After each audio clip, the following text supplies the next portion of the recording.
Assalamualaikum warahmatullahi wabarakatuh. Waalaikumsalam warahmatullahi. Alhamdulillahirrahmanirrahim. Nah pemirsa, jumpa lagi nih dengan saya Azkia Nur Fatin dan Uma Ilusia Insyirah dalam program Tanya Uma.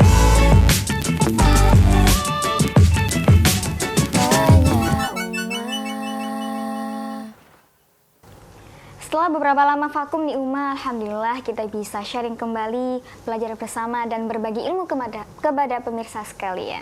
Alhamdulillah. Kira-kira apa nih Uma setelah beberapa lama kita vakum, kesibukan kita, kesibukan Uma sendiri apa nih Uma kalau boleh tahu? Ya, apa ya? Lama ya vakumnya, berapa tahun ini Mbak? Bertahun ya Uma ya. Jadi sudah banyak, cucu saya sudah semakin besar itu. Umur berapa Uma sekarang Uma? Umur 2 tahun. Alhamdulillah udah besar ya Uma. Lucu-lucunya. Kalau kegiatannya Uma sendiri bagaimana Uma? Semakin sibuk atau bagaimana nih? Dibuat sibuk ya sibuk, dibuat enjoy ya enjoy, nikmati aja Mbak Fatin. Alhamdulillah, nggih Uma. Iya. Sekarang kan Uma semakin bertausiah di luar, nggih Uma nggih. Kayaknya begitu. Mendampingi Buya dan tausiah juga nggih Uma nggih. Kadang-kadang. Nggih. Setelah beberapa lama kita tidak membahas Tanya Uma nih Uma, alhamdulillah kali ini Tanya Uma tidak hanya membahas tentang perdarahan wanita saja Uma, tetapi kita akan memperluas membahas fikih wanita. Oke, monggo. Dan pertanyaannya, karena kita awal setelah vakum, kita ambil pertanyaan dari sebelum-sebelumnya Uma, yang belum kita bahas dari komentar di YouTube, yang lama belum kita bahas, kita bahas sekarang ya Uma. Boleh. Monggo. Ini Uma ada pertanyaan dari @asmaulhusna 2185. Assalamualaikum Uma. Waalaikumsalam warahmatullahi. Kula badhe tanglet tentang puasa Ramadan, yang mana di hari ketiga atau malam harinya Ramadan kemarin kula lahiran putra yang ketiga. Nah selama Ramadan hari keempat sampai bulan Ramadan selesai kula nifas, sehingga tidak puasa Ramadan. Saya bayar fidyah dan ganti puasa, nopo cukup bayar fidyah saja? Matur nuwun. Berikut Uma penjelasannya. Bismillahirrahmanirrahim. Ini tentang nifas di bulan Ramadan. Nifas di bulan Ramadan, dia berarti dalam keadaan menyusui. Dia dalam keadaan menyusui. Jadi kalau nifas adalah sesuatu yang haram untuk puasa. Haram ya Uma? Iya, tidak boleh. Tapi kita harus qadha. Jadi kalau ada orang nifas terus puasa, ya tidak boleh lah. Nifas, kemudian haid, itu kan tidak diperbolehkan untuk puasa. Jadi ya sudah, kita tidak puasa.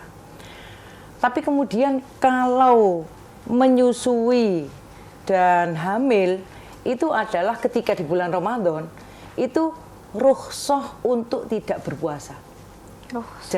Jadi di sini sesuatu yang berbeda alasannya dalam hal tidak puasanya.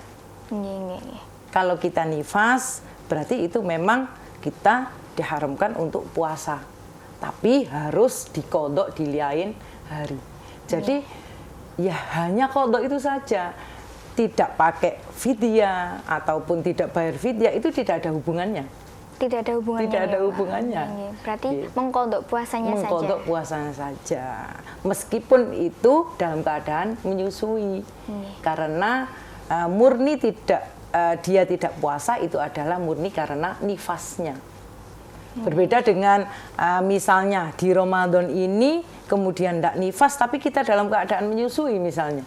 Dalam keadaan menyusui tapi tidak nifas. Lah itu baru diperbolehkan rukhsah keringanan bila kita tidak puasa. Kalau memang itu mengganggu diri kita atau bayi kita, itu baru boleh tidak puasa. Boleh tidak puasa karena alasan tertentu. Kalau alasannya itu tadi. Lah itu yang kemudian ditanyakan apakah pakai qadha puasa dan fidyah, itu nanti murni dari karena dia menyusuinya itu. Menyusui kalau memang dia itu mengkhawatirkan dirinya atau bayinya, maka itu cukup hanya kodok saja. Tapi kalau menyusui kemudian tidak puasa karena nanti bayi saya panas, badannya panas kan gitu, gitu. Tidak ada asupan yang masuk untuk dari ibunya gitu. Betul. Sehingga nanti takut nyun sewu kalau biasanya orang tua-tua itu anaknya nanti diare, anaknya nanti panas dan itu. Kalau memang alasannya murni karena bayinya, maka dia kodok puasa juga dan juga membayar fidyah. Oh, kalau ini membayar fidyah juga kan? Iya. Berapa nih kira-kira fidyahnya? Fidyahnya 1 mud. Jadi 1 mud itu 6 ons. Sekitar itu ya. Diberikan ya ketika dia boleh lah, boleh kalau di Ramadan itu langsung kita bayar boleh, atau nanti setelah Ramadan misalnya, tapi mendahulukan fidyah, bayar fidyah itu lebih baik. Ini untuk yang belum tahu nih Umah, 1 mud atau 6 ons ini berupa bagaimana? Berupa bahan pokok atau bagaimana? Diberikan kepada siapa? Bagaimana ketentuannya Umah? Untuk ketentuan mengeluarkan itu, itu boleh kemudian berupa beras, boleh langsung kepada fakir miskin, ya tentunya kepada fakir miskin yang memang kemudian membutuhkan, atau pingin tidak berupa beras, pingin dalam keadaan sama makanan, jadi boleh. Malahan kalau memang makanan ya berarti makanan yang memang pantas untuk diberikan kepada orang tersebut. Dan itu disesuaikan dengan makanan yang kita makan. Misalnya lah, kalau memang 1 porsinya itu yang biasa kita makan itu seharga 25.000 misalnya, ya maka yang makanan yang dengan porsi seperti itu yang kemudian kita berikan. Ya, jangan kemudian yang lebih murah. Betul.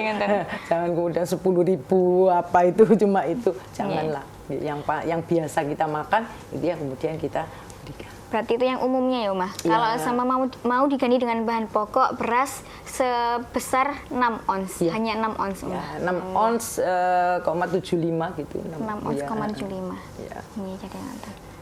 Jadi begitu nggih Umah nggih. Ya, nggih.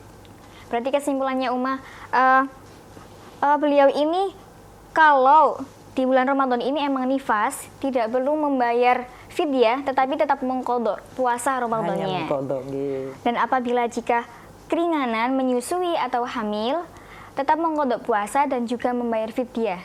Jika tidak bisa mampu, takutnya kalau menyusui nih Umah, nanti anaknya dan hamil pun. Dan hamil, takut nanti anaknya kenapa-napa, tidak diberi asupan, jadinya diberi rukhsah untuk tidak puasa dan harus membayar fidyah berupa 1 mud atau 6 ons. Dan bisa kalau umumnya kita sedekah kepada fakir miskin berupa makanan. Ya, fidyah. Fidyah, nggih. Sedekah. Oh nggih.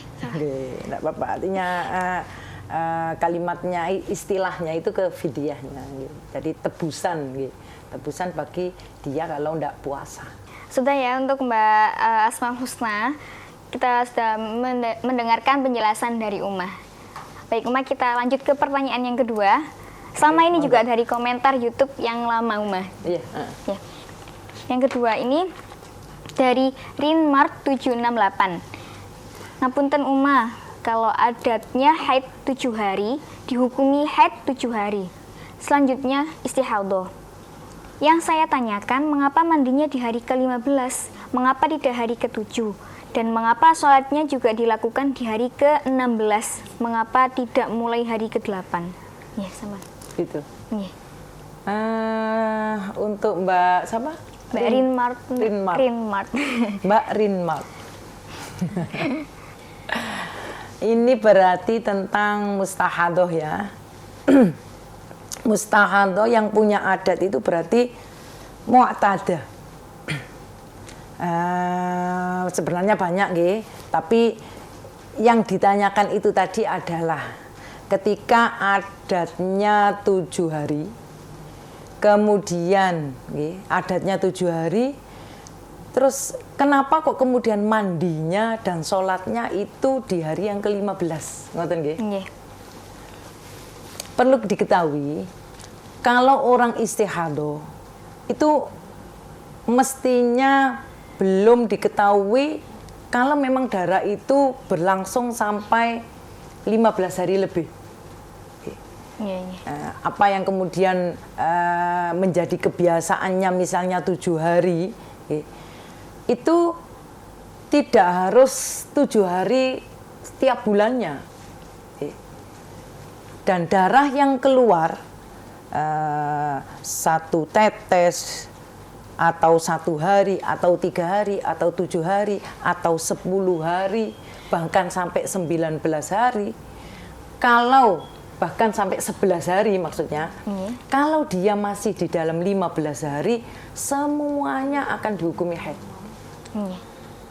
Jadi meskipun adatnya 7 hari, kalau sewaktu-waktu dia kemudian haid 10 hari berhenti, maka 10 hari itu semuanya dihukumi haid. Berarti tidak mengikuti adat yang 7 hari tadi kan ya Umah? Jadi adat 7 hari itu dibuat patokan sebagai haid kalau memang dia mengalami lebih dari 7 hari keluar terus-menerus lebih dari 15 hari. Lebih dari 15 hari. Jadi jangan kemudian berpatokan pada adat terus. Patokan adat bisa dihukumi haid itu kalau memang dia mengalami darah yang terus-menerus keluar lebih dari 15 hari. Selama darah itu tidak keluar dari 15 hari, maka semuanya darahnya bisa dikatakan sebagai haid. Meskipun adatnya adalah 7 hari. Jadi misalnya, gampangnya ngeten. Kalau misalnya dia mengeluarkan 8 hari, terus berhenti, itu juga haid. Meskipun adatnya 7 hari.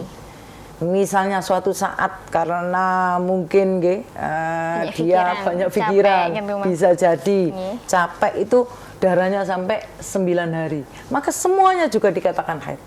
Karena dia masih di dalam 15 hari. Meskipun adatnya 7 hari. Jadi jangan buat patokan 7 hari harus haid saya tiap bulan 7 hari dihukumi haid, mboten ngoten. Baru kemudian kalau memang dia sampai 11 hari, 12 hari, ini masih haid. Jadi masih haid sehingga dia tidak sholat, dia meninggalkan sholat. Darahnya sampai 13 hari, ini masih haid namanya. Kenapa? Karena masih di bawah 15 hari. 12 hari.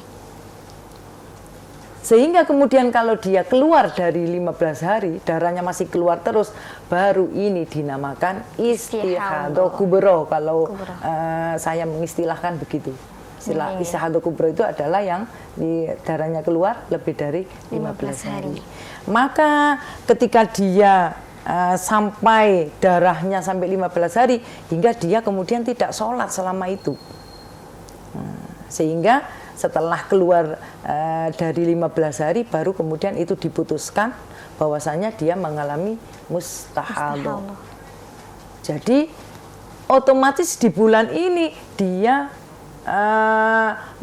punya kodok sholat. Dia punya kodok sholat, Pak Fatin. Karena apa? Karena mu'tadah yang biasa dia alami, haid yang dia alami itu cuma 7 hari. Jadi yang dihukumi haid ini adalah cuma 7 hari. Yang lainnya mulai hari yang ke-8 sampai hari yang 15 lebih tadi itu adalah hukumnya istihadah. Sehingga dia istihadah itu punya kewajiban sholat. Tetap sholat. Padahal tadi dia tinggalkan. Dia tinggalkan. Maka kemudian dia wajib untuk qadha sholat. Jadi begitu ya, Ma. Berarti tidak sholatnya tidak dilakukan di hari yang ke-8 tadi. Tidak dilakukan ke-8, tapi kemudian dilakukan ke-16-nya. Ya. Jadi gitu. Ke-16-nya dan dilakukan mboten qadha lagi, tapi dia sholat sholat adaan. Nggih, tapi dalam keadaan dia berstatus sebagai orang yang Istihadah. Pakai cara-cara yang yang kemarin itu ya. telah kita dulu. jelaskan di Iya. episode sebelumnya Betul, ya Umah. betul. Mantan. Nggih.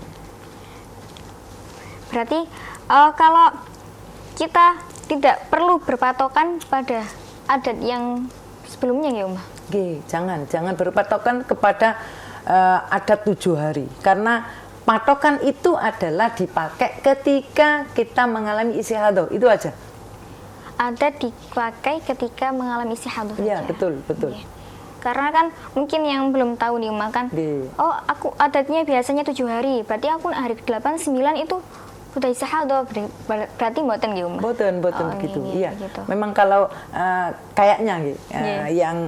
yang ada di benak Mbak Rin Mati ini itu sudah saya adatnya biasanya 7, berarti kalau ada keluar darah di hari yang ke-8, 9 itu kemudian dianggap istihadah, tidak.